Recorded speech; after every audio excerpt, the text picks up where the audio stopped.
Good evening, everybody. Myself, Acharya Vishvendra, and today I'll discuss something about yourself.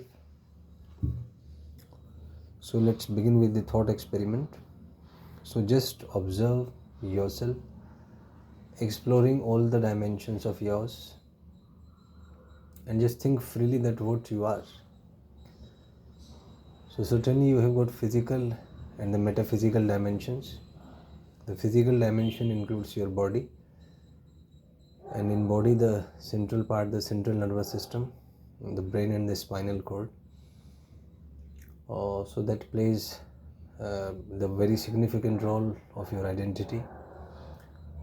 What you think of yourself is largely due to the information, the patterns stored in your brain. And there exists another metaphysical dimension, the mind, and how brain and mind coordinates, how they interacts. That is explained by the concept of brain waves. So just observe yourself in three mutually exclusive dimensions of information, process, and energy, which I say as the mind-brain algorithms. Just visualize, just feel what is happening within you. So till now you must have realized that you are trapped in a matrix or in an algorithm of the mind-brain system. Internally, your focus is on certain information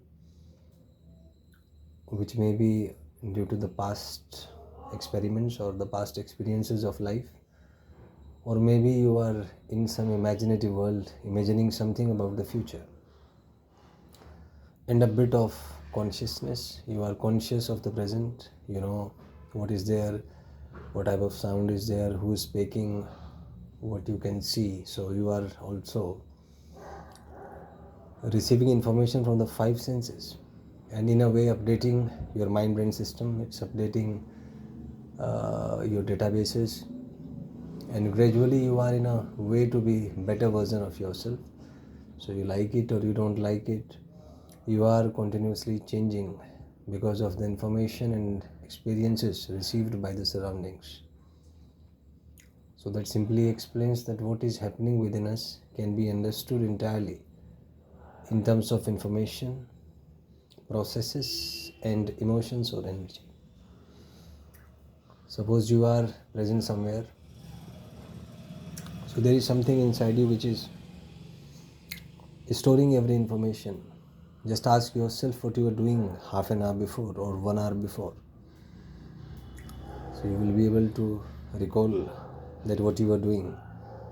So there is some mechanism inside you, some intelligence working within you which is storing information received from the surrounding by itself. It's an automatic process. You do not need to make it happen. So there are certain things happening within you automatically in which you are not troubled. You don't need to adjust those things. Your entire system, your blood flow rate, your breathing, your heartbeat, all is controlled by the automatic nervous system. You can't do those things manually, so it's automatically controlled. So what we can say is that we are internally inside a mind-brain algorithm, and that mind-brain algorithm is primarily designed to make you survive and reproduce. That is the primary task of the mind-brain algorithms. So whenever you dare to think beyond survival and reproduction, you will have to fight with your own mind-brain algorithms, your own brain, because brain will start flight mode as per its natural mechanism to cope up with troubles, cope up with threats. So whenever you will try to think beyond the physicality, you will try to think beyond survival and reproduction, you will have to fight with your own brain. And fighting with your own brain, fighting with your belief systems, fighting with yourself in a way, is the most challenging and difficult task in this universe. That's why it's very easy to comment about somebody, to ask people to change, but it's very difficult to change yourself, because an entire algorithm is running inside you, and that will stimulate you, that will constrain you to work as per your past habits. For example, take the example of an atom. Suppose there is an electron in a particular energy state, n is equal to 1. So it keeps on moving in the same state. Endlessly, don't know till what time it will continue. He is actually thinking that I am doing something, but the same thing he is repeating over and over. There is no upgradation, there is no output of that. In a complete cyclic process, you complete 1,000 turns or 10,000 turns or 1 million turns, displacement is zero. So ultimately, you are at the same point as you were before, and time doesn't matter over there. There comes the role of quantum physics, there comes the role of photons. Then when you need to change the state of the electrons, you need to give them certain specific frequency photons. In the very same way, if you are not satisfied with your output in life, then first thing you need to do is to change the algorithm of the mind-brain system. Just visualize that your consciousness is like an electron which is moving in a certain state, always repeating things. It's a periodic motion, and it's just the basic task is to make you survive and reproduce. So if you want to improve the output, if you want to achieve something out of the box, then first thing is you need to change the algorithms of the mind-brain system, and that is the most challenging task. So the mind-brain algorithms, as we say, can be classified as automatic mode and the manual mode. The automatic mode, as I said earlier, it's just for survival and reproduction. It involves use of the low frequency brainwaves. You just use a very limited part of the information which is just necessary to make you live, to make you survive. And that is quite okay, because for most of the humans it's just a survival thing. You just survive and reproduce. That is the intention behind a very common person in life, which is characterized by the survival mode. But if you want to switch to the manual mode, I mean you need to do something for that. Then during the change of that from automatic mode to manual mode, your entire system will be through a change.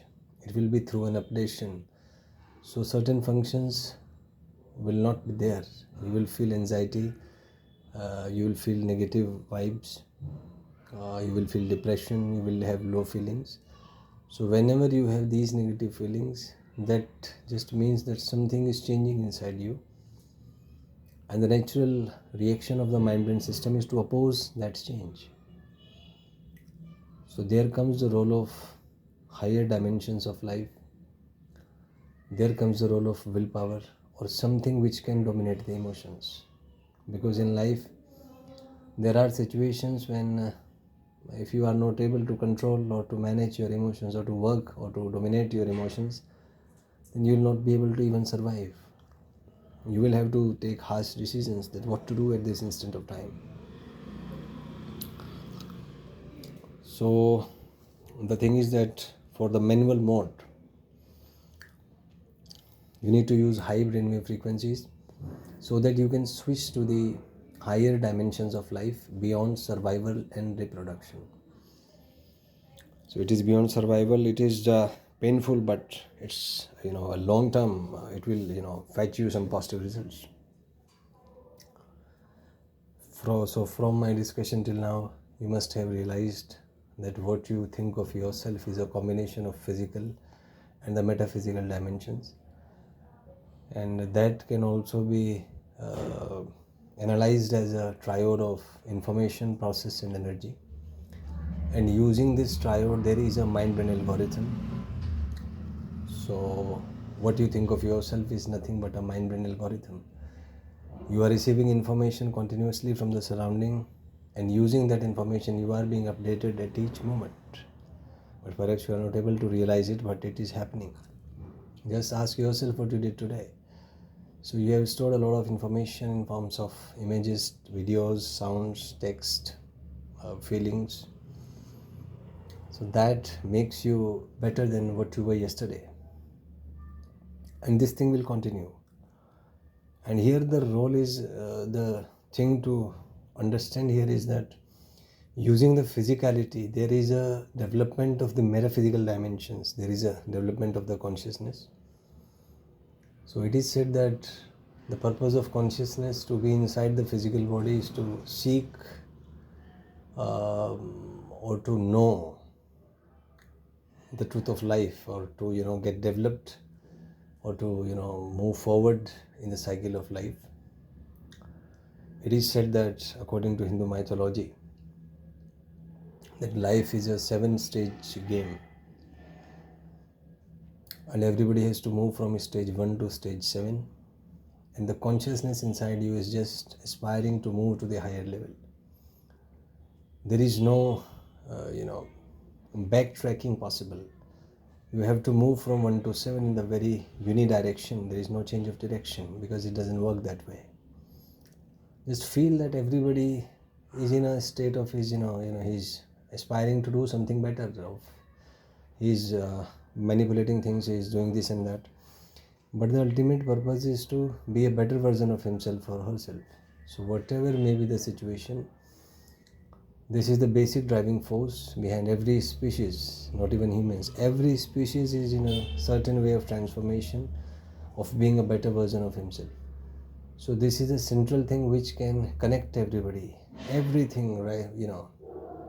Ranging from the motion of an electron in a particular atom to the anxiety inside a human's anxiety inside a person to move ahead in life. The driving force, the thrust to excel in life is same in these things.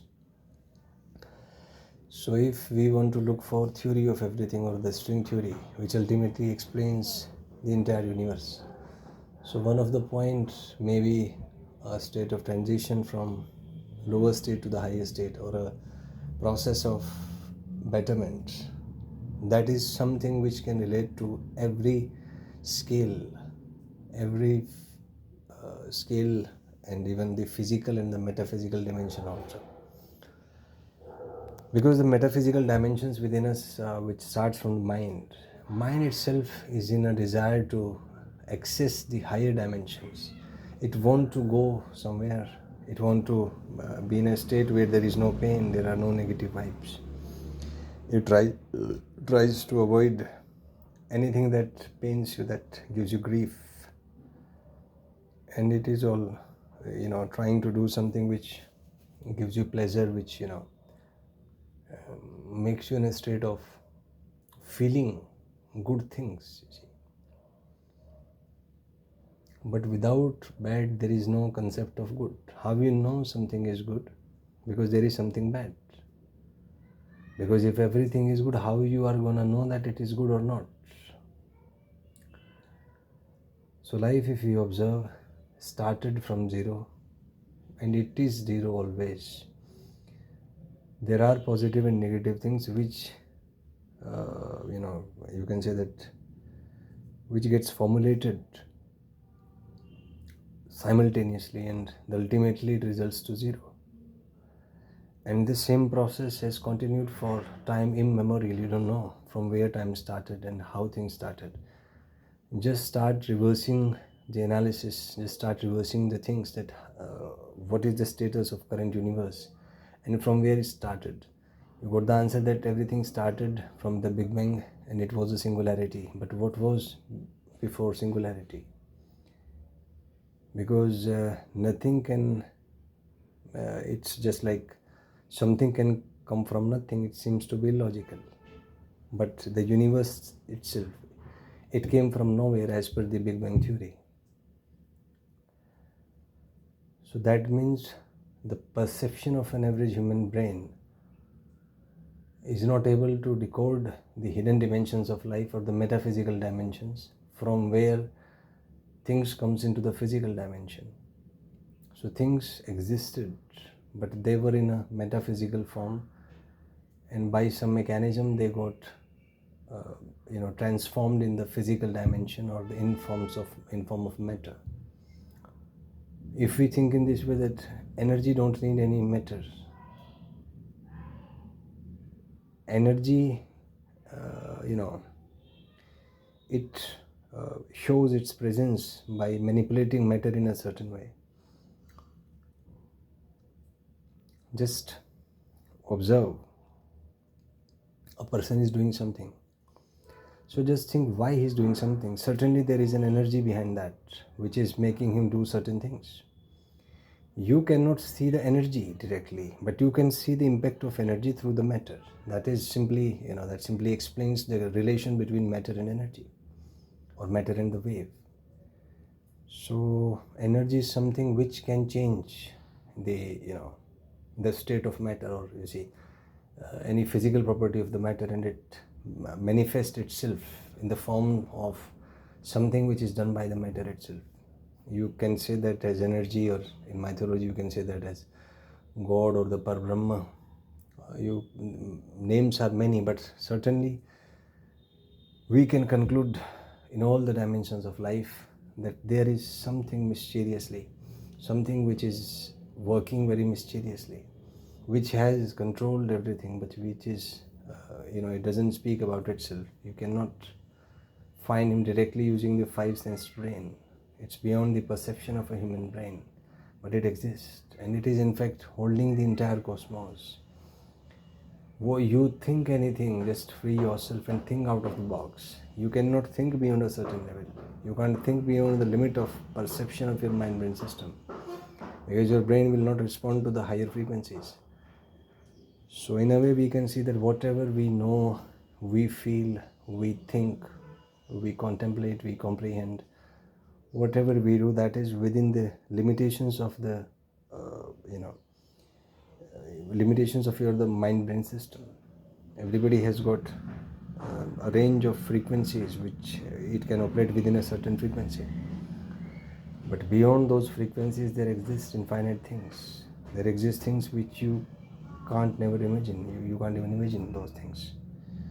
So certainly there are involvements of the metaphysical dimensions, and physical and metaphysical together are working as a system, and that explains the entire cosmos. There is nothing left out of the physical and the metaphysical dimensions. So I think this much is enough for observing yourself. So let's conclude things in a nutshell. So we can say that we are just a mind-brain algorithm which is based on triad of information, process and energy, and we are in a state of transformation from lower sides to the upper side, and this process of life and death will continue until we are able to cross the seventh stage of consciousness, which is called the nirvana or the moksha or the Parbrahma. So all the negative feelings, the anxiety, the depression, the griefs, the pains, these are just the reactions when your consciousness it expands from one level to another. So it shows the mediocre thing, and you have to face the negative feelings on the way if you want to expand your consciousness from the lower level to the higher level. So that simply explains things.